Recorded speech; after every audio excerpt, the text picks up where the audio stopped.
This review isn't one of the videos I said I wanted to make, but I really had to talk about it, so here we are. In fitting with my theme though, I do want to write a breakdown of how the story was told because I think it speaks to something that a lot of writers seem to overlook or look down on. This review will also be written for newcomers and old-time fans of Fire Emblem alike, so please be mindful of the other party when I talk to them. There will be no story spoilers, but considering Fire Emblem is a story-focused series, I will be discussing my opinion of the story and characters and valuing those just as much as the gameplay. So let's start with some quick comparisons with past titles. Both before release and after finishing Engage, I wondered if this is what Fire Emblem Fates was meant to be. Think about it, the protagonist is a dragon who's kept isolated save for 3 loyal retainers, the cast is mostly royalty and their retainers, all from different kingdoms based on different cultural influences. Even the gameplay is similar, with the returning weapon triangle and absence of weapon durability, only the main characters feel like real people and the story is actually really good. So thematically a mix between Fates' goofiness and the relative groundedness of Three Houses and their genealogy duology. I guess we're talking about story now. Unlike the last few entries, there's only one route in Engage. The story is also a much simpler good versus evil tale compared to the political drama that was Three Houses' plot, and I'm actually fine with that. I don't want all future stories to be straightforward, of course, but even if they were, it wouldn't be Engage's fault. Besides, having a simple premise lets Engage really dig deep into the story and characters in a way that Three Houses couldn't do, outside of the 3 main characters. It's able to add more weight to some scenes and certain actions that really make the story feel special. For example, there's an emotional moment near the beginning. Old school fans saw this coming a mile away, but the cutscene really lets you feel the tragedy unfolding and stuck with me despite that. The voice actors are also simply perfect, both here and elsewhere in the story. Another thing I didn't expect is the theme of family being important, with each royal coming in a sibling pair and their parents also getting focus, which also resonates with the protagonist who has amnesia and doesn't know anything about their own family. There are some light power of friendship elements here too, but Fire Emblem has long since weaponized friendship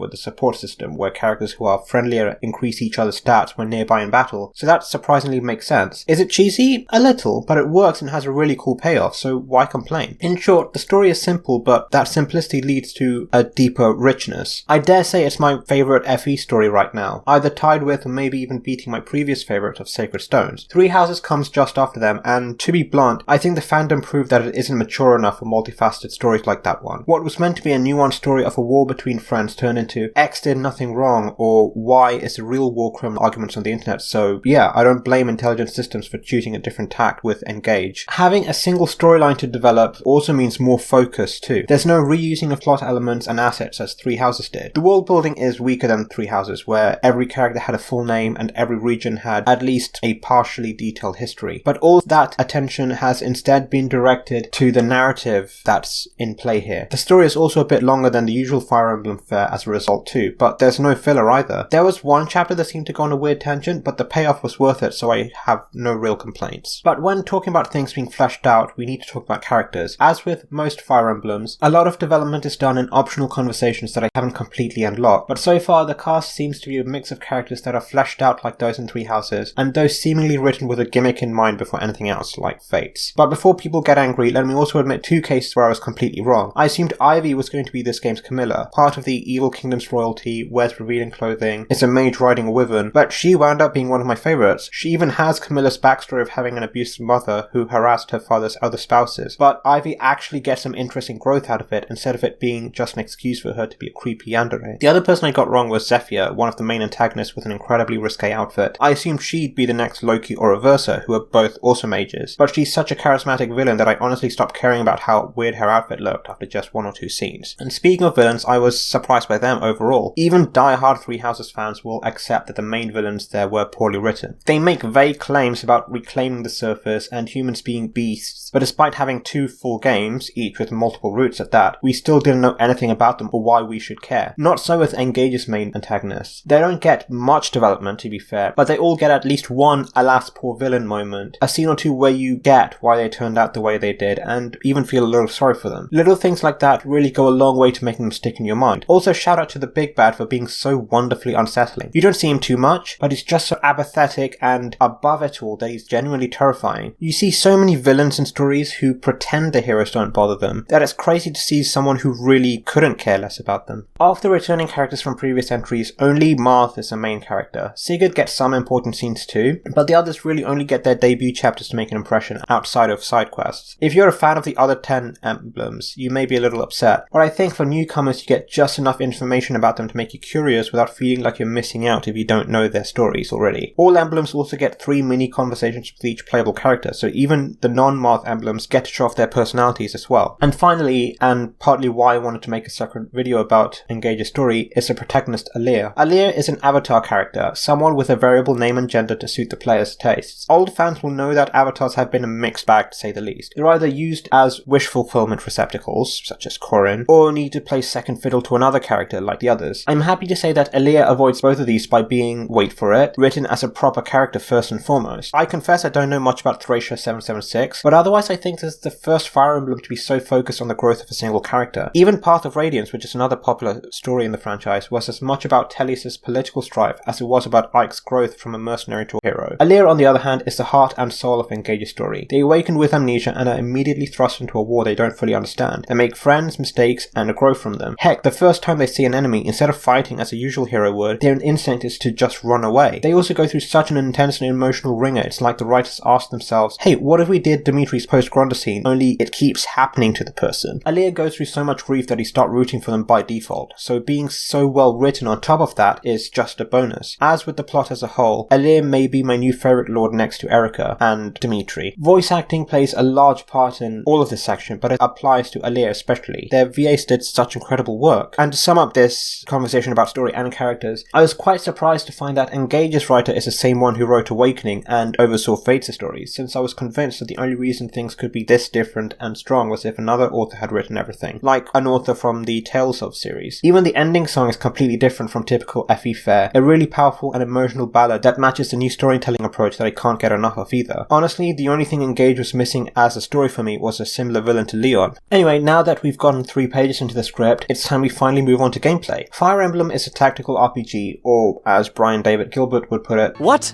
if chess made you horny? Maybe I spent too much time with Three Houses, because Engage really doesn't mess around. It's so challenging. I played it on hard mode, which is the middle of 3 options, and if you're new to the series, I definitely suggest playing on normal difficulty with the casual setting, where characters that are defeated return in the next chapter instead of dying permanently. This is probably the hardest Fire Emblem I've played outside of Fire Emblem Conquest, which was marketed explicitly as being difficult and for series veterans. Thankfully, you can make permanent saves during battle, a feature last seen in Radiant Dawn, which is the 10th entry in the series, so you can use that as a crutch if things become too challenging. Part of this difficulty comes from how Engage takes away most things old-time players have taken for granted. One obvious example of this is Kanto. In previous entries, any character on a mount, such as a horse or Pegasus, could move after performing an action, so you can attack an enemy deep in enemy territory, safe in the confidence that you could retreat right afterwards. That's gone now and replaced by the much weaker Canter, which is a skill exclusive to those who equip Sigurd's Ring. So now you have to be much more careful about being offensive, and places much more value in unit types that aren't used very often, such as foot soldiers or armored characters who are usually ignored for their low movement. The weapon triangle also got an upgrade. This used to be an increase or decrease in accuracy when fighting an enemy, a take on rock paper scissors. However, once your units were strong enough in previous games, you could ignore this and just brute force the foes. Now, using advantageous weapons also stuns the target, so even a strong character could get overwhelmed if the enemy kept stunning them over and over again, and they will. The enemy is much more aggressive than in previous games, so if your usual strategy is to pick enemies off one at a time, or to keep everyone close together to support one another, you're going to have major problems. In terms of level or map design, most of them either have a defeat all enemies or a defeat the boss objective, but Engage adds some interesting spins, particularly in the second half of the story. These range from extra conditions to meet or side objectives that need to be cleared first, to some maps that feel like set pieces from an action RPG with how dynamic they make things feel despite being in a turn-based title. There's a lot of creativity to be found here, and if Three Houses DLC was any indication, Engage's DLC is most likely going to have even more interesting map designs, and I'm really curious to see when the time comes. And 2 passive changes, if you can call it that seem to have been born from feedback regarding Three Houses next. The first is that the UI is much clearer. Everything definitely looks plainer than Three Houses' fancy graphics, but the text is larger and much easier to read. Three Houses had bizarrely tiny text, especially in handheld mode, so I'm really happy they changed that for here. The second is that the main hub has been streamlined. Before, people complained that the monastery had too much to do or took up too much time. Here, while there are more minigames in the Somniel, the ratio of time spent in and out of battle has been skewed much more heavily in the former's direction. Most people are definitely going to enjoy this, but as someone who liked using the monastery to farm for character affinity and unlock the aforementioned optional support conversations, this is actually quite a detriment. Visuals are also a massive step up from Three Houses. Now, I liked Three Houses' style, but Engage is just so utterly vibrant from minute one that it's jaw-dropping. It's not as fancy as Breath of the Wild. I think Breath of the Wild is still the gold standard for Switch games visually, but it's still amazing to look at. The in-combat animations are also more detailed than ever before, and you even get to explore each battlefield after you finish a battle there, letting you see just how much detail intelligent systems poured into their designs. The music is also absolutely incredible, and I'm going to put my foot down on that one and brook no arguments. The music is simply perfect, end of story. And one final thing about the attention to detail. I wasn't quite sure whether to put this in the story section, character section, or here, so I'm adding it at the end. I already mentioned that every returning Emblem character has mini conversations for every regular character. Well, every regular character also uses all of an Emblem's catchphrases when working with them. All of them. Can you imagine just how much work the VAs need to have done for that? It's truly mind-boggling, and I really hope they got paid well for their time, especially the English actors, since English VAs don't often get treated well. And to conclude, what do I think of Engage? I think it's an incredible title and definitely worth getting. Anyone who wrote this off for being too bright and colourful compared to Three Houses, or got upset by Alias design, is missing out on an incredibly fun and challenging title with a truly engaging and still surprisingly dark and mature at times story to match, pun intended. It's an amazing celebration of the series' past 30 years that serves as both an homage for old fans to enjoy and an invitation to learn more about Fire Emblem's history for newcomers. I really can't recommend it enough. And for those who stick around after Engage, it introduces a lot of new concepts, both in terms of gameplay and storytelling, that make future entries all the more enticing. Thank you for making it to the end of this review. I hope you liked it. Please let me know what you thought in the comments and your own opinions on Engage. But no spoilers. Please, no spoilers. Thank you all again for watching, and as always, have a great day.